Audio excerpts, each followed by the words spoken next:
All right, welcome everybody to this week's edition of the Business Doctor podcast. John Pyron here, the Business Doctor, and I've got on the phone with me Dan Knapp, who is the CEO, founder of Red Hot Media Productions and BizSites as well.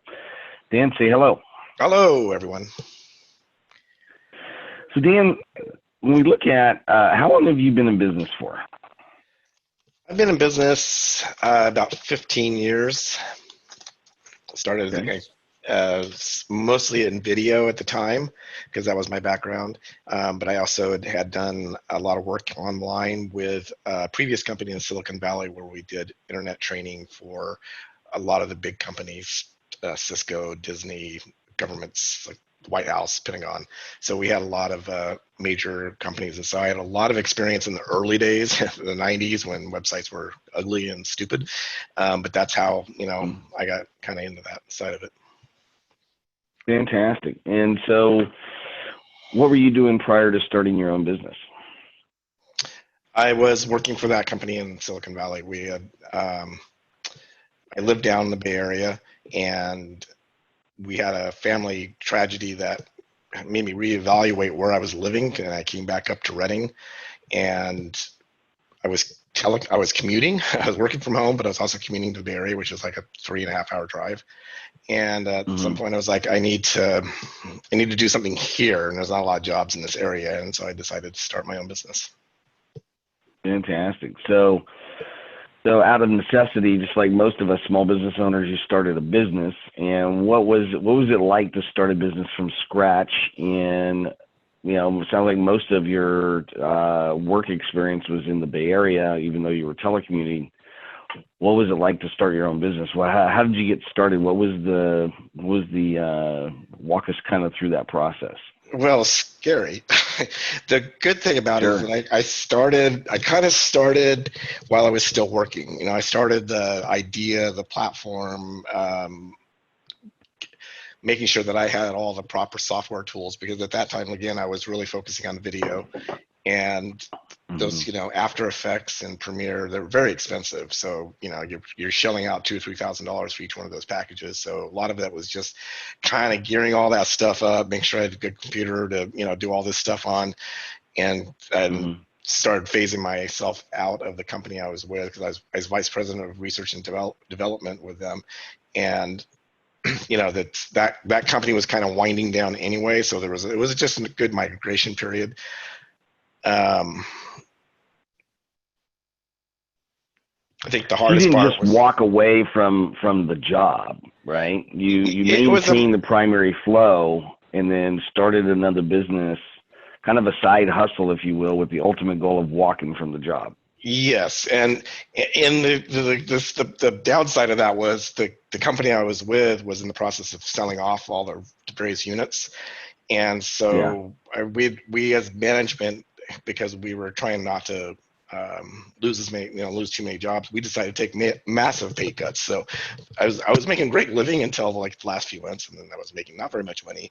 At the same time, trying to start a job, and at the same time, my wife went to nursing school. So I think the great thing for me, though, from working from home, is at times I had 3 small kids. So it was the flexibility was tremendous, because my old job, I traveled. I went to India all the time where we had an office, and went all over the country to meet with clients. Yeah, I'm really thankful now that I'm not doing all that traveling. It really helped me from my family's perspective to have something where I was home and I could, take kids to school and pick them up and do all those things and work my meetings around their schedules. And so it sounds like the income from the job started to decline, and you're left with, okay, this business has to work, or I have to go get a different job. Exactly. But you discovered that having flexibility and having that ability to make your own decisions kind of gave you that bug as an entrepreneur. It's like, no, I'm not going to go back to work for somebody.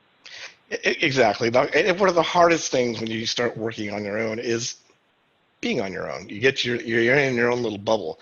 And one of the strengths I had as a manager, and always have had as manager, is my ability to interact with people and to motivate people. And be that guy that helps people out. And then when you're sitting by yourself, you're like, so Dan, what do you think about this problem? Well, I don't know. You just don't, you're kind of really isolated. And Yeah. that can be really hard, especially if things kind of turn south. There was a recession shortly after that period when I started, and business got really tight, and the stress then starts to kind of mount because you don't really have anyone else to brainstorm with. Yeah. Yeah. I mean, you're talking about the 2008 recession. Yep. Right. So, yeah, I remember starting a business, launched that business January 6, 2006. And it was an IT company, and built that thing to, first year we did 352,000, the next year 685, and the economy was started to collapse, in September of 2008. And we kept growing during the economic collapse because we converted to a business model that was sustainable. Now, here we are 15 years later after you started your company. You obviously survived that. What were some of the things that you noticed when you were going through that economic downturn? What are some of the things that you did as a business owner to survive that, number one? And what did you do to make money during that time? Well, let me step back. One of the things that I noticed immediately, having been, my company is a marketing company, and the marketing aspect, even though I had the marketing department was under me at my old job, one of the things we found in my old job, because we were producing training for corporations, and during economic downturns, that was one of the first things to get cut. That's it's a nice to have. I mean, it's really essential, but in their minds, when you're really trying to save jobs, it's a nice to have. What I found when that recession hit me in my own business was marketing for small businesses. First thing to get shut down, because it's an expense that they don't need to have at that point, or at least in their minds. I mean, the reality is, yes, actually, that's probably the time you need to do it the most, because everyone else is shutting down. You need to be out there in front of the pack. So I think what I ended up doing was I got very involved with the local Chamber of Commerce. I joined a LaTips lead group and started building a very tight network of people that it could refer me to other businesses. I established some very solid customers that my ethic is over deliver. So, I keep trying to make those people extremely happy so that I can continue, maintain those relationships and the incoming revenue from that. So it's a buckle down time. It's really what it is. Yeah. Yeah, I mean, I looked at what has happened in the stock market over the last week, and then even this morning as I woke up, and I'm like, here we go again.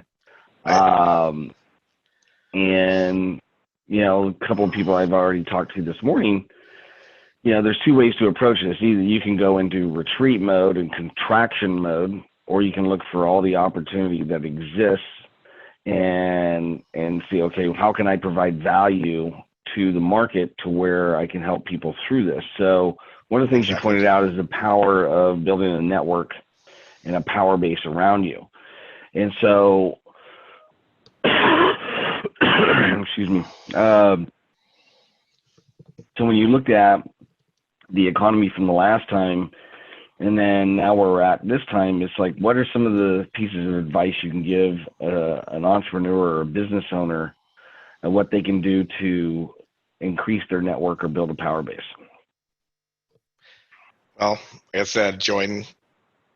If you're not a member, it really depends. If your business is built around local clientele, then you really need to be part of the Chamber of Commerce. You really need to be part of a business networking group. To be honest, before I joined a more structured group, there was myself, a sales manager for one of the TV stations, a salesperson for a business office supply, and another guy, I can't remember now. There's 4 or 5 of us. We started our own group, just an ad hoc group. We met, once a week. Just reach out to those people that you think can help you, be supportive, because you can help them. I mean, it's a two-way street. So just be on the hunt for those folks that are, we call them power partners, right? That for me, someone selling office equipment to small businesses, great power partner, because they're talking to my customer, and vice versa. So find those people that we can benefit both ways with. Yeah. Yeah, and I want everybody that's listening to the recording to understand this is like whether the market is good or whether the market's bad, the value of building a power base around you. And let's talk about the dynamics of a power base. Power base would be, first of all, friends, family, colleagues, people that know, like, and trust you, that they either work for somebody that is your target client, or they own a business, or they are doing something that makes them your target client. But we all know people that know people. And so now's the time to really reach out to the people that you know, like, and trust, just to check in and see how you can actually help them. It's not about reaching out and going, hey, you know what? I need your help. I need your help. Give me. Exactly. That'll dry up very quickly. Very quickly. It's about, hey, you know what? How can I help you? What do you need from me? How can I help you succeed? And by doing that and locking arms with people, we're all going to be able to make it through this. And that's what it comes down to, is the person that's going to serve the best during this economic situation that we're in with this coronavirus thing is the people that are going to win. And so when we look at marketing and what you guys do at Red Hot Media Productions and BizSites, tell us a little bit about Red Hot Media Productions real quick and BizSites, and then I want to take it down a different road on how we can leverage what it is that you do to help our clients. Okay. Well, so Red Hot Media Productions, we do video, we do broadcast commercials for broadcast TV, we do social media commercials, we do a lot of animation, so it could be character animation or just motion graphics in general, anything that kind of livens things up a little bit. With BizSites, it's really about BizSites came about because I was doing with Red Hot, I was doing videos and animations and things, but I was doing websites, and I was doing the same thing that every other web company out there was doing at that time, which is $2,000, $3,000, $4,000, $5,000 for a site. And what would happen is usually the client would want control. They would want to say, hey, now that I have a site, I want to be able to make changes. And sure, here you go. This is how you do it, and then you're done. You walk away, and inevitably, I would get a phone call 2 or 3 years down the road. Hey, my site's either down because I didn't put my credit card information in my hosting company and they erased it. So I was just I wasn't, being aware of that, or I've gotten hacked. I've literally had someone call me and say, dude, I have porn on my site. What the heck? A lot of times, especially back then, hackers would use your site as really just a bounce place to put content where they could bounce people back over again. So sometimes it would be like an online store would actually end up on your site and you wouldn't have any idea. So it occurred to me that you can't just hand it off and say, yeah, have fun.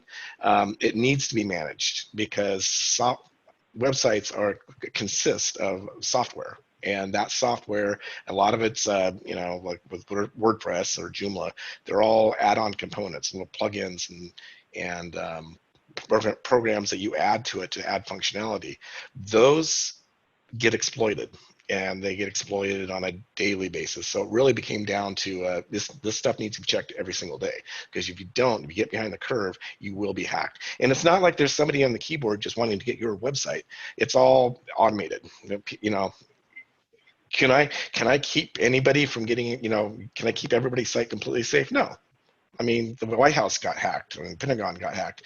Those are but those are by people that really are really good. With people that are hacking small business sites, they're just doing it with bots. This bot goes out there and said, "Hey, do you have this plugin?" "Yes, you do." "Okay, great. Now I can get in. I get your database. I get and log in. I have admin control of your site." It's really just, it's low level hacking, but it's on a massive scale. So that's that, and the fact that, again, the recession kind of played into this. You approach a small businessman and say, "Hey, I'm going to charge you $3,000 for a website." Through the sales process, everything kind of goes to a screeching halt, because, wow, that's a lot of money right now, and I don't know that I can do that. And even when we're going to split out into payments, so I priced it so just that it took price out of the picture. At the time, I was doing $549, and so it was just kind of a no-brainer. I'm only doing a couple $100 more than that now. With the monthly maintenance fee. So it was really geared to just make that asset, a website, available to small businesses on a very easy, scale. Yeah. And so the big benefit is it's a flat fee to get a website done, and it's a flat monthly maintenance fee. And that kind of goes back to when I started IBNS in 2006, right before the economic collapse, is we were break fix. So meaning company has a computer problem, we come out and fix it, and we bill you. Well, if you follow the money on that, when the client's in the most pain, we made the most money, right? So 2007, September 2007, 1 year before the collapse, I decided to convert the entire business model to a flat fee service, where I'm going to charge one flat fee. We cover everything, regardless of how many problems you have, unlimited on-site, unlimited remote support, unlimited everything, and took 100% ownership of the health of that network. So when the only way we actually made money is when the client did not have any pain, right? And so we became very proactive to prevent the pain from happening. And so the very next year, took about 6 months to convert all my clients to that model, but the very next year when the economy collapsed, we ended up not losing any clients. We actually grew 63% during 2007, 8, and 9. And we ended up in the Business Journal as a result. But because we paid attention to, okay, here's what the business needs. Here's what the business owner wants. And so this is for everybody listening to this recording, is like, you got to look at where we're at with the economy, this coronavirus and everything that's happening worldwide and in the U.S. market. There are going to be some businesses that get hurt. There are going to be some businesses that get punished. And those businesses that are going to get punished right now are the ones that don't pay attention to, okay, what does my client need? How can I best service my customer right now? And, you're in a position where you're like, okay, I have a way of making sure that you as a business have a great website, that it's maintained, it's updated, it's taken care of for one flat fee. So you have predictable costs. And that's what we did to companies with IT managed services. We said, okay, no more do we get to make a lot of money when you're in the most pain. We get to make our money by you not having any pain. Plus, we can give you a predictable budget when it comes to your IT expenditure costs, which allowed us to take market share from all of our competitors that were going out of business during that time and grow a lot. Same principle here. Yep.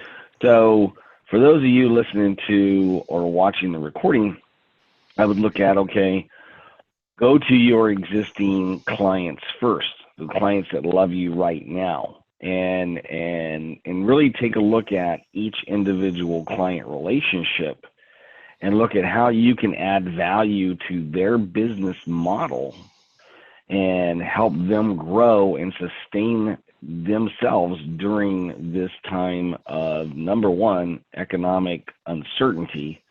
But you got to put on a different hat and go, where is the opportunity in this situation because it's during this time that most of the opportunity is available. Yep. And so, what do you see in terms of a business, and where do you see businesses going with their websites and with their leverage of their websites going forward? Well, honestly, it's obviously gone mobile. So most of your visitors are going to be on their phone. I mean, if you really start stretching out a little bit in the future, there's two things that will come out. Artificial intelligence. So websites will get smarter about their interactions with visitors and help engage them. And speech to text, text to speech, speech to text.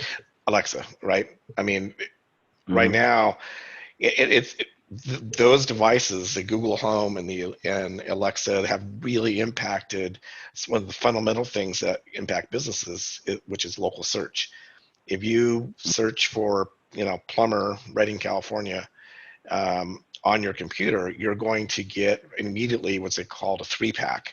It used to be a 7-pack, and they whittled it down to 3, which are the top three businesses that Google sees and will list it on Google Maps. And part of that criteria is going to be proximity. So if you're on your phone, plumber's not a great one for your phone, but if you're on your phone, it actually is going to take the closest ones with all the other rankings and put them up the top.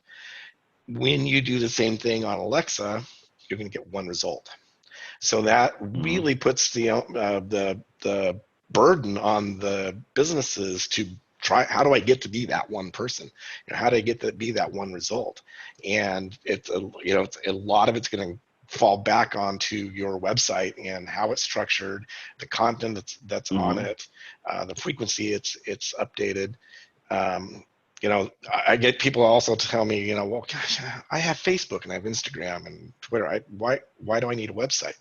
And my answer is the website's the only online narrative that you control.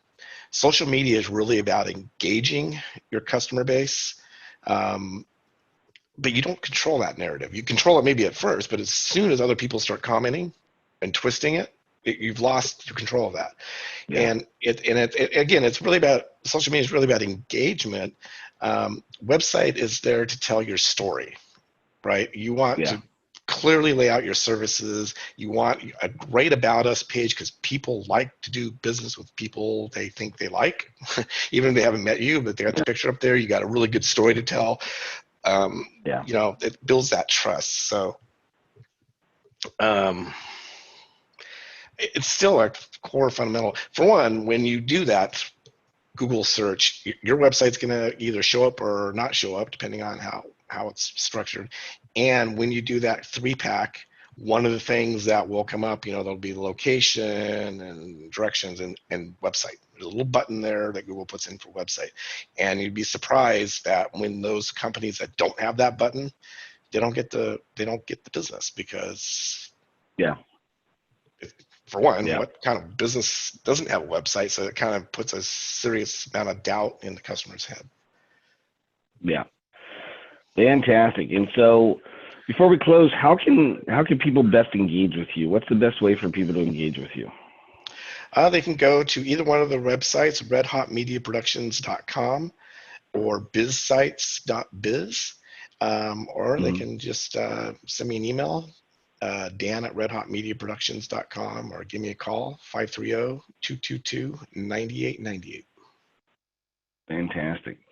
So before we close, I want to close with what are the top 3 lessons since you've been in business that if you had to go back and talk to the Dan that was starting the business 15 years ago, what are the 3 things that you would have told him? Knowing what you know now, what are the 3 things that you would have told him back then? Well, number one, get the hell out of your own head. I mean, seriously, when things are really tough, you spiral. You spiral because you're just, everything's going bad, and all you think about is bad stuff, and you down the toilet you go. So it's really, get out of your own head, take a step back, look at it from a bigger picture perspective, and make a plan out of that. Because I didn't move fast enough, I think, on biz sites. I could have moved a lot faster. Two more, huh?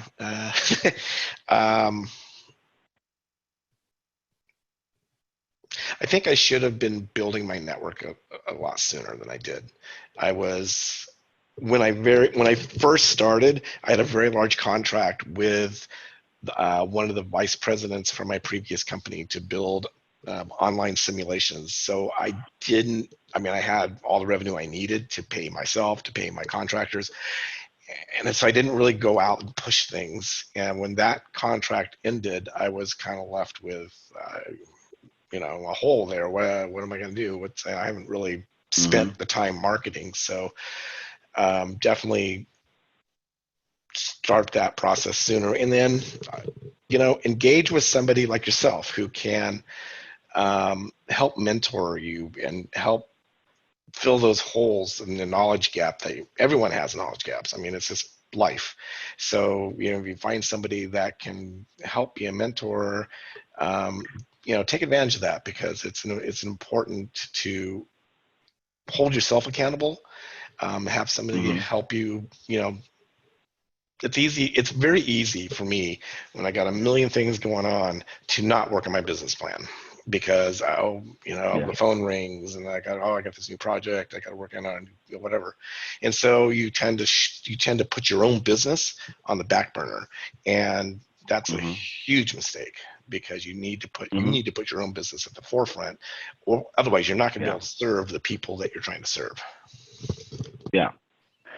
Yeah, so getting out of your head, building your network sooner, engaging with a mentor sooner, those are the three things that you would have done differently looking back 15 years ago.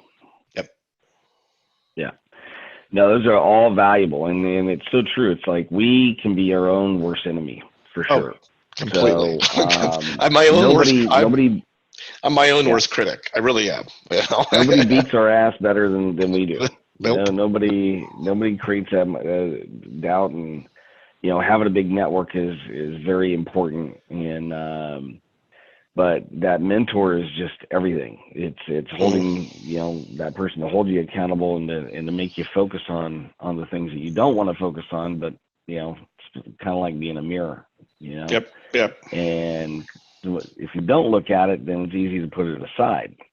But when you have to look at it on a regular basis and you're forced to look at it, you're forced to do something about it. Right.